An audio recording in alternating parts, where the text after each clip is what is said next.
Ragnar Lodbrok, figure semi-légendaire de la mythologie nordique, est célèbre dans les récits scandinaves pour ses exploits en tant que roi et guerrier viking.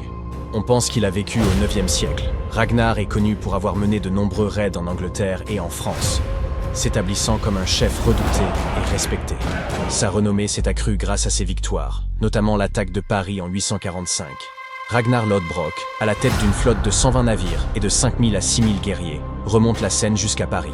Il s'empare de Rouen sur leur route, dévaste toute la région et cible en particulier les monastères et les églises, riches en objets précieux. Paris, principalement confiné à l'île de la Cité et sans fortifications adéquates, est pris au dépourvu. Les habitants fuient, tandis que les Vikings dévastent la région, massacrant et volant de nombreux biens. Face à cette invasion, Charles le Chauve organise une défense symbolique, mais finit par céder, payant à Ragnar un tribut de 7000 livres d'argent pour épargner Paris et se retirer.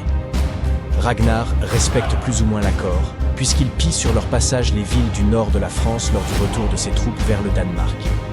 Sa vie, riche en aventures et en conflits, a été entourée de mythes, notamment sa mort, où il aurait été jeté dans une fosse de serpents par le roi Aella de Northumbrie.